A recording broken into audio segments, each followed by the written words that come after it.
প্রিয় দর্শক, আজ আপনারা দেখতে পারবেন ছাইয়ের বাজার। এখানে ছাই বেচা কেনা হয়। আমি উলফাদুর আপনাদেরকে দেখাবো এখানে কত সুন্দর, কত বড় একটি ছাইয়ের বাজার, যেখানে ছাই প্রত্যেক অটো রাইস মিল থেকে কিনে এনে এরা বিভিন্ন বাজারজাতকরণ করে থাকে। বিভিন্ন কলকারখানা এবং বিভিন্ন জায়গা থেকে এরা এই ছাই সংগ্রহ করে কিনে আনে। এই ছাই কিনে আনে এখানে মজুত করে এখান থেকে সেল করে বিভিন্ন যারা শ্রমিক এবং কলকারখানা বিভিন্ন কাজে তারা এই ছাই কিনে থাকে।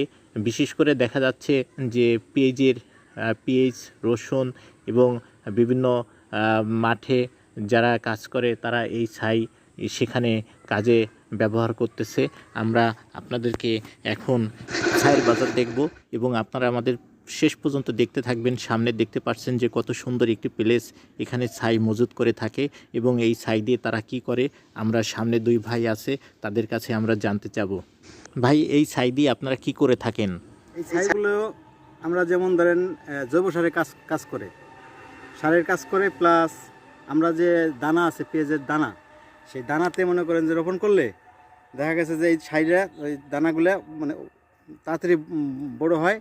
প্লাস এই ছাইয়ের কারণে আমরা মাটিতে চাষ দেওয়া লাগে না, চাষবিহীন এই ছাইয়ের উপরে আমরা দানা বুনে দিই।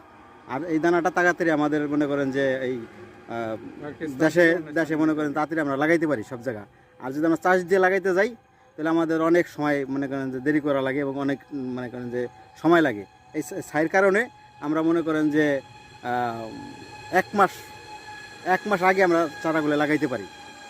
ঠিক আছে, আমরা এই ছাই অনেক উপকারী এবং ছাই দিয়ে আমাদের দানায় বর্তমান পেঁয়াজের দানায় আমরা দানার সাথে বুনে দেওয়া হয়। ছাই দিয়ে আমাদের এই পেঁয়াজের চাষ করা হবে, আর পেঁয়াজের চাষ করি আমরা বর্তমান।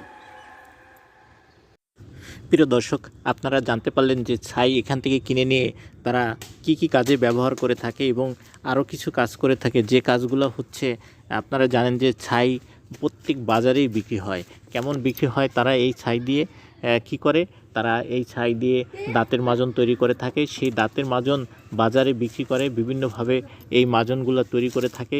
আবার কোনো ছোট ফ্যাক্টরি আছে, যে ফ্যাক্টরিগুলোতে তারা এই ছাই বিক্রি করে থাকে এবং অধিক টাকা মুনাফা এখান থেকে অর্জন করে থাকে।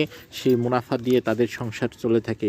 আজকে দেখতে পাচ্ছেন যে সামনে কত বড় জায়গা নিয়ে তারা এই ছাইয়ের স্টক এখানে করে থাকে, মজুত করে থাকে।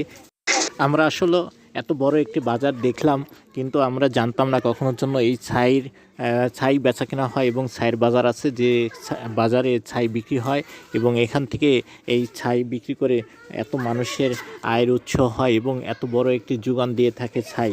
যে ছাইকে আমরা ফেলে দেই অথবা যে কোনো রাইস মিলে, যে কোনো কলকারখানা, সেখানে যে ডাস্ট হয় সেই ডাস্টটা ফালাই দেয়। আমরা আজকে সেই ছাইয়ের বাজার দেখতে পারলাম যে না, এই ছাইও অনেক মূল্যবান একটি সম্পদ, যে সম্পদ আমরা বিক্রি করে থাকি এবং আমাদের অনেক কাজে নিত্য প্রয়োজনে ব্যবহার হয়ে থাকে। আপনারা আমাদের এই চ্যানেলটিকে যদি ভালো লেগে থাকে তাহলে সবাই সাবস্ক্রাইব করবেন এবং একটি লাইক কমেন্টস করবেন, ফলো দিয়ে সাথে থাকবেন, যাতে আমরা পরবর্তীতে আরও অনেক সুন্দর ভিডিও উপহার দিতে পারি। ধন্যবাদ।